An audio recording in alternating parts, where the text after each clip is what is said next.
जय हिंद, नमस्कार दोस्तों, कैसे हैं आप सभी। स्वागत आप सभी का आज इस सेशन में। मैं आपका साथी OR जाट। आज इस सेशन में अपनी बात करने वाले आप सभी के लिए वायरल मुद्दों के ऊपर। वायरल मुद्दों के अंदर आप देख रहे हैं कि आपके क्षेत्र में आपने गांव के अंदर बैठे हुए लोगों की बातें सुनी होगी या फिर अपने सोशल मीडिया के माध्यम से बातें सुनी होगी कि राजस्थान के अंदर फिर से पक्का उपचुनाव होगा और उपचुनाव होगा उसके अंदर कौन कहाँ से खड़ा होगा, क्यों लड़ेगा, क्या कारण रहा होगा, और इस सारी जानकारी आपके साथ साझा करेंगे।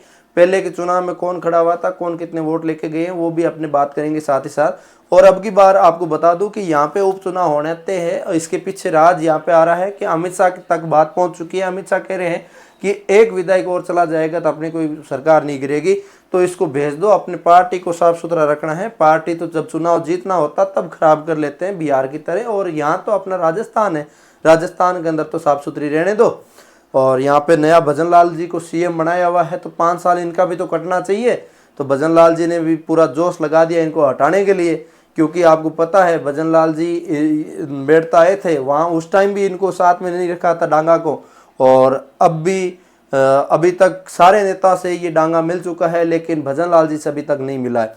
इसके पीछे रीजन यही लग रहा है कि कहीं ना कहीं भजन लाल जी के साथ मिल गया, और फिर से फोटो देख ली लोगों ने कि भजन लाल जी के साथ मिल गया डांगा, तो फिर मुझे लगता है कि भजन लाल जी को भी जनता है जो ट्रोल करने लग जाएगी कि आप भी करप्शन खोरी हो और आपको भी फिर से हटाया जाए। वैसे तो आपको पता है हनुमान जी बेनीवाल आपको सबको कहते ही रहते हैं कि हाँ भजन लाल जी जब से आए हैं तब से गलत काम हो रहा है, और भजन लाल जी को तुरंत प्रभाव से हटा देना चाहिए, किसी दूसरा को कम्बान नहीं देना चाहिए।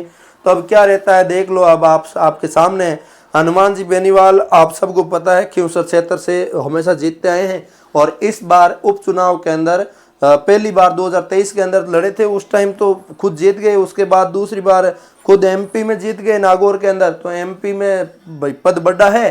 तो आजकल का ट्रेंड यही चल रहा है, पहले LDC लगो और पटवार लगो और ग्राम सेवक लगो और सब इंस्पेक्टर लगो और RS लगो, तो नीचे वाली सब जॉब को छोड़ देते हैं, RS ज्वाइन रखते हैं। जैसी बात ये है भाई, पहले LDC लगे थे खियोसर के अंदर, LDC छोड़ दिया, फिर नागौर के अंदर RS लग गए, तो फिर RS को रख लिया भाई, मतलब MP बन गया, सांसद बन गया, तो लाडली पद खाली ही करना पड़ सी। लाडलो पद खाली करियो जब बीजी के फिर से उपचुनाव आ गए। उपचुनाव आए तो उसके अंदर रेवंत राम डांगा पिछली बार टक्कर दे ही रहा था, धक्के खड़ा था पीछे, और अब की बार फिर से टांग डाली। और अब की बार आपको पता बीजेपी पूरी एक साथ हो गई। पिछली बार तो 2023 के अंदर पूरे राजस्थान के अंदर चुनाव था, तो इसकी वजह से जीत नहीं पाई बीजेपी। अब की बार पूरे राजस्थान के अंदर चुनाव नहीं था, खियोसर के अंदर ही उपचुनाव था, तो खियोसर के अंदर लोगों ने वहां पे बीजेपी के सारे नेता जितने भी थे सब आके बैठ गए और हर एक व्यक्ति के साथ कनेक्ट हो गए कि भाई साहब आप वोट किसी को देते होंगे, लेकिन इस बार एक बार आप हमें दे दीजिए, बस एक बार। तो इस कंडीशन को देखते हुए लोगों ने गलत फहमी में आके इनको वोट दे दिया, और गलत फहमी में वोट देके इस डांगा साहब को जिता दिया। ये मासूम सी शक्ल आपको पता है 40% कमीशन मांग के बैठ गई। अब हर कार्य के अंदर 40%, 5 करोड़ का 40% निकाल लो आप कितने होते हैं, सीधे ही आपके 2.30 करोड़ रुपए आपके जेब में जाना चाहिए हर साल। ये तो मेरी कमाई है, ये तो मेरी सैलरी है। ये जो भजन लाल जी मुझे सैलरी दे रहे हैं, उस सैलरी से मेरा होगा ही क्या, मेरा सैलरी तो यही काम करेगा ना। तो डांगा साहब ने पूरा तिगड़म लगा लगू के यहाँ पे 40% सेट कर लिया था, लेकिन 40% वाला मामला ज़्यादा जमा नहीं इनका अब उभरता हुआ नजर आ रहा है। और अब ये 40% मामला मान लो ये 6 तारीख को निर्णय कर दे भजन लाल जी कि डांगा एकदम सही है, और ये जो स्ट्रिंग ऑपरेशन था ये तो नाटक था, जैसे कुछ नेता कह रहे हैं कि ये तो नाटक है, इसके अंदर तो कोई कुछ कर ही नहीं सकता। तो इसके लिए यहाँ पे जो फिर से उपचुनाव हो नहीं होंगे, तो हनुमान जी बेनीवाल आप सब के लिए तैयार है। आप सब जनता क्या चाहती है उसके अकॉर्डिंग ये आपके लिए काम करेंगे। आपको पता है हनुमान जी बेनीवाल को भी यहाँ पे लाख वोट मिले हैं, और लाख वोट आपको पता है बहुत बहुत ज़्यादा होते हैं, और डांगा साहब को ज़्यादा नहीं मिले, 1,10,12,000 मिले थे। तो ज़्यादा वोट से ये भी नहीं जीता हुआ था कि ऐसा हो ना 50-60 हज़ार वोटों से जीता हुआ वो यहाँ पे, तो फिर जनता भी ऐसा कुछ नहीं करने देगी। लेकिन ये तो मरते मरते जीता है भाई, तो फिर हनुमान जी बेनीवाल पक्का ये चाहेंगे कि फिर से उपचुनाव हो और फिर से कनिका जी को खड़ा करके फिर से जिताया जाए। इधर आपको पता है रेवंत राम डांगा करप्शन खोरी, इसको तो फिर बीजेपी टिकट देके बीजेपी फिर से खड़े करेगी नहीं, क्योंकि ये तो फिर से गया हुआ है, इसको तो चुनाव दिखाएंगे नहीं। मैं बता रहा हूँ उपचुनाव हुआ तो या तो ज्योति मिर्दा आएगी, या फिर आपके जो रिचपाल मिर्दा है जो डायलॉग बाजी करता वो आएगा।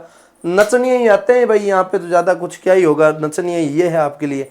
तो ये बात है, बीजेपी के पास ज़्यादा कोई अच्छा लीडर नहीं है, और आपके क्षेत्र के लिए अच्छे व्यक्ति है, अच्छे मान नेता है राजस्थान के लिए। इनको आप जिताते रहिए और आगे बढ़ाते रहिए, थोड़ा यहाँ से सपोर्ट मिलेगा तभी आगे कुछ जाके होगा। और ये जो बातों ही बातों में मैंने आपको यहाँ पे लिखा भी है, बात अमित शाह तक पहुँच गई है। तो आपको बता दूं कि कोई भी घर के अंदर छोटा बच्चा भी चोरी करके आता है ना, तो पिताजी को तो पता चल ही जाता है। पिताजी बताते बताते 2-4 झपीट गाल ही देते हैं, फिर थोड़ा सा टाइम लंबा चलने लग जाता ना, तो फिर दादाजी को भी पता चल जाता है। तो दादाजी आपको पता है अमित शाह जी है, अब पार्टी के लीडर को भी पता नहीं चलेगा, ऐसा कभी हो नहीं सकता। अब राजनेता जो आपके सबसे पहले आपको पता है गजेंद्र सिंह शेखावत के साथ जाके मिला है, और गजेंद्र सिंह शेखावत का अमित शाह के साथ तो डेली बातचीत होती है फोन पे, ये तो भाई बताए ही होंगे।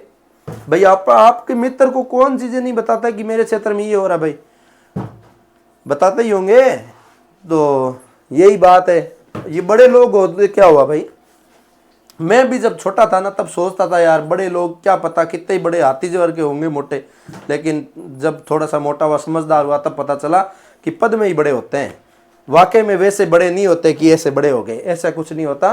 तो वो चीज़ें हैं, ये बड़े लोग हैं तो इनके साथ बड़े लोगों की भाई उठ बैठ होगी, बड़े लोगों के साथ मित्रता होगी, तो बड़े लोग आपस में बड़ी बातें कर लेते होंगे।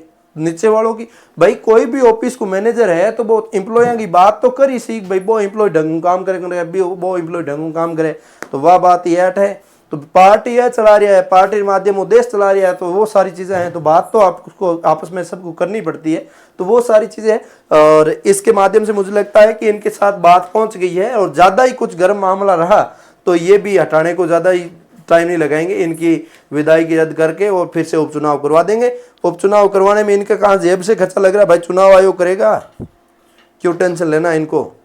और कौन सी डांगा की यहाँ पे विदाई की चली जाएगी तो क्या फर्क पड़ जाएगा। तो ये सारी चीज़ें अमित शाह तक बात पहुँच चुकी है, ये सारा मामला है। उम्मीद करता हूँ आप सबको अच्छे से बात चली होगी, और आपको क्या लगता है कमेंट करके आप जरूर बताइएगा, यहाँ पे डांगा साहब हट के फिर से उपचुनाव होगा या नहीं होगा, और होगा तो फायदा है आपको या नहीं होगा तो फायदा है, आप एक बार कमेंट करके बताइए।